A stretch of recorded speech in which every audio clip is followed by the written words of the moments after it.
नमस्कार फ्रेंड्स। ऋग्वेद का पहला स्तोत्र अग्निदेव को समर्पित है। हालांकि वेदों में सबसे अधिक स्तोत्र वर्षा के देवता यानी इंद्र को समर्पित हैं, फिर भी सबसे दृश्य और प्रबल आकाशीय देवता सूर्य हैं। वेदों में उनके कई नाम हैं: आदित्य, सविसुर, मार्तंड, भास्कर इत्यादि। आज शिव, विष्णु, देवी जैसे पौराणिक देवताओं की तुलना में प्राचीन वैदिक देवी देवताओं का महत्व भले घट गया हो, लेकिन प्रातःकाल के अनुष्ठानों में सूर्य को अब भी पूजा जाता है।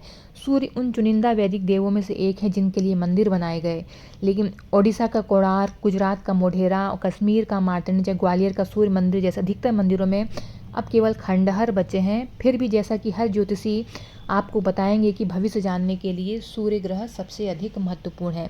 वेदों पुराणों में सूर्य की कई कहानियां हैं। उन्हें आदिम पुरुष की आंख माना जाता है। वे 7 घोड़ों द्वारा खींचे गए 12 पहियों वाले रथ पर सवार होते हैं। सूर्य की पत्नी सरन्या अपने पति की तेज रोशनी को सहन नहीं कर सकी और उनसे दूर भाग गई। उनकी जगह छाया रह गई। अंत में सूर्य ने स्वेच्छा से अपनी रोशनी का कुछ भाग त्याग करके सरन्या को मना लिया। वे पहले मानव, मनु और मृत्यु के देवता यम के पिता हैं। जब उपनिषदों में वर्णित याज्ञवल्क्य ऋषि ने अपने गुरु की रटकर सीखने की परंपरागत प्रक्रिया का विरोध किया, तब सूर्य उनके गुरु बन गए। वे हनुमान के भी गुरु हैं। हनुमान वेद सीखने के इतने इच्छुक थे कि सूर्य की रोशनी को सहन करते हुए वे उनके उड़ते हुए रथ के सामने खड़े हो गए और सूर्य ने उन्हें अपना शिष्य बना लिया। हिंदू माइथोलॉजी में सूर्य घोड़ों से भी जुड़े हैं, जो कि विद्या के मूर्त रूप है। लोक कथाओं में सूरजमुखी के प्रति उदासीन होने के बावजूद वह फूल सूरज को बहुत चाहता है और दिन भर उनकी ओर मुंह मोड़ता है। दूसरी ओर, चूंकि सूर्य ने रात की रानी पारिजात के प्रेम को नकार दिया था, तो पारिजात दिन में नहीं खिलता है। योगियों ने भी सूर्य नमस्कार सूर्य को ही समर्पित किया। सूर्य की कहानियों से समझ में आता है कि कैसे अपनी शोभा के बावजूद देवताओं ने हमेशा उन्हें निस्तेज किया। वैदिक काल में इंद्र ने और पौराणिक काल में विष्णु ने उन्हें निष्प्रभ किया, जबकि ज्योतिष शास्त्र के अनुसार राहु के कारण सूर्य ग्रहण होता है। रामायण में सूर्यों के पुत्र सुग्रीव और बाली में गलतफहमी के बाद बाली ने सुग्रीव को अपने ही राज्य से बाहर निकाल दिया। महाभारत में सूर्य के पुत्र कर्ण को उसकी मां कुंती ने उसका जन्म होते ही त्याग दिया और सारथियों ने उसका पालन पोषण किया।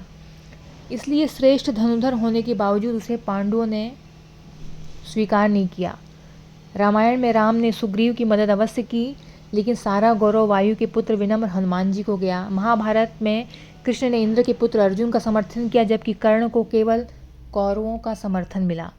जीवन में कई लोग सूर्य जैसे होते हैं, ऐसे पुरुष और स्त्रियां जिनकी प्रतिभा दूसरों द्वारा निस्तेज होती है, या विश्व उनके विचारों के लिए तैयार नहीं होता, या वे ईर्ष्यालु लोगों से घिरे हुए होते हैं जो उनके काम और उनके आत्मविश्वास को कुचलने के कड़े प्रयास करते रहते हैं।